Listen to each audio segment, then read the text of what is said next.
Now that Donald Trump has won the election, his goal is to implement 4 policy changes that may have a huge impact on housing inventory and affordability, which, as you know, will drastically impact the price of homes. To keep you informed, we need to start with policy change number 1. One of Trump's main objectives is to have a mass deportation of illegal immigrants. Him and JD Vance have claimed that illegal immigrants are taking up the available housing supply and increasing prices all over the country. Could they have increased the demand in certain areas? Maybe. But according to the Joint Center of Housing Studies at Harvard, the increase in home prices started happening before we had that surge in illegal immigration. So if we look at 2019, we see the home prices and the apartment rents, and then the orange line is immigration. So as we go to 2020, there was an increase in the home prices and actually a decrease in rent. And then 2021, we had a big jump in home prices and also in rents. And then from 2021 on, there was a spike in the immigration, right? And then we actually had a bit of a decline for home prices and apartment rents in 2022 and 2023. The next part of this change would impact the labor market for new construction homes. Realtor.com senior economist Ralph McLaughlin says that the kind of massive immigration crackdown that Trump proposes would have large and negative consequences on the U.S. housing market in both the short and long run. In the short run, reducing immigration could severely hurt the labor supply needed for a new home building, since up to a third of residential construction employment consists of foreign-born workers, he says. So in my opinion, this statement is kind of ridiculous. What he's essentially implying is that the 33% of the construction workforce, which are foreign-born, are primarily illegal immigrants. There's no way for us to tell. And personally, I haven't seen any reliable data to prove the point that he's trying to make. Now, if there is some truth to this, then some of the potential negative outcomes could be that homes get built slower and that perhaps they get built at a worse quality. But again,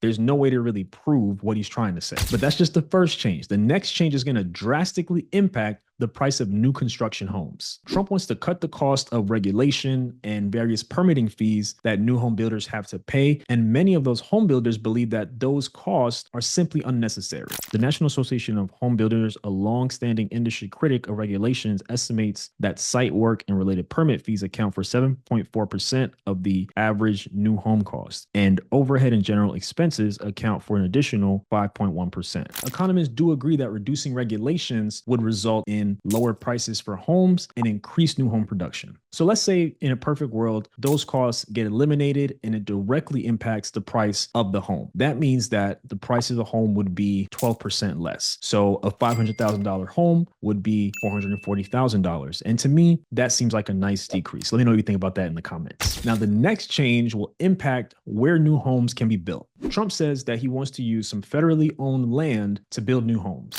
These zones will be ultra low tax and ultra low regulation. One of the great, really small business job creation programs it will be of all time. We're going to open up our country to building homes inexpensively so young people and other people can buy homes, Trump said at a September event. So this is actually something that Kamala Harris agreed with as well. But here is the problem with that. The government owns 27% of the land nationwide. Most of it is in the western part of the country. And the downside is that a lot of it is far from where people want to live and where people want to work. So here are the states where the federal government owns the most land.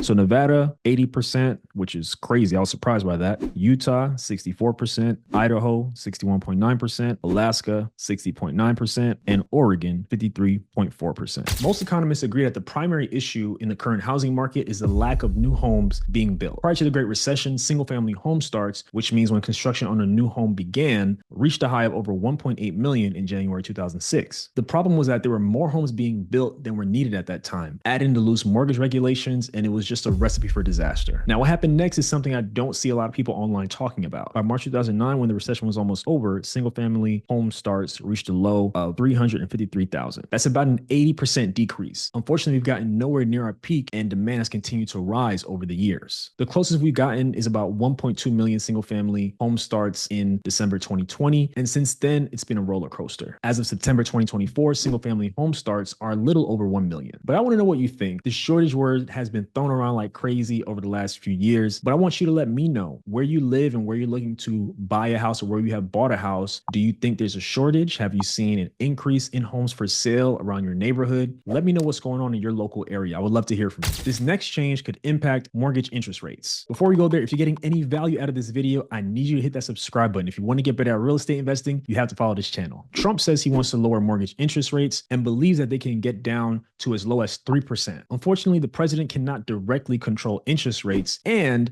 I also don't believe that mortgage interest rates are the biggest problem we have in the current housing market. Here's why. So as of Q3 of 2024, the median home sales price is $420,400. In Q1 of 2020, it was $329,000, which is nearly a $100,000 increase. Over that same period of time, the 30-year fixed mortgage interest rate increased about 3.5%. So you tell me, which one of those two things do you think is more problematic? A 3.5% increase in mortgage interest rates or a $100,000 increase in the median home sales price? And the crazy thing is, I know for many of you, the median home sales price where you live has increased way more than that since 2020. Now let's talk about what you need to do to get ready to invest in real estate in 2025. So the first thing you need to do is understand that there is no real estate crash coming. On this channel, we talked about cities where there is a correction and there are some price cuts happening, but it's far from a total collapse. A lot of people are waiting for that,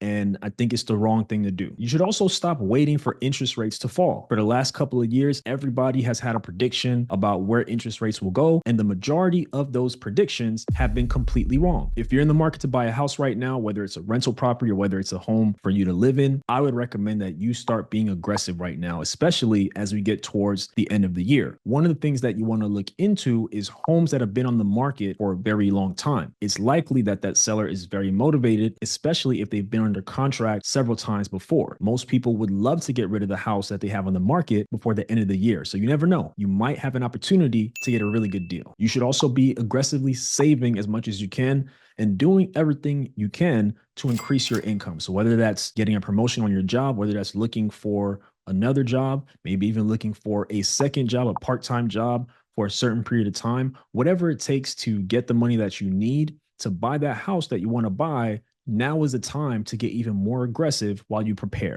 At the end of the day, regardless of who the president is, your job is the same: to get ready for your opportunity so that when it comes, you don't miss out. Don't sit around waiting for a president or some elected official to overhaul the housing market, because let me tell you right now, it's not going to happen. Personally, I don't think a president can have that much of an impact on the overall housing market. If you don't agree, let me know in the comments. I would love to hear from you. Also, if investment properties where you live are simply too expensive, I definitely encourage you to consider investing out of state. It's something I started doing about 5 years ago, and it's completely changed my life and shown me what's possible. If that's something that sounds interesting to you, go to the link in the pinned comment of this video and you can learn more about how it can help you reach that goal. Now that you know about how Trump will impact the housing market, I want you to learn about why 2024 is worse than a housing crash. Check out this video right here.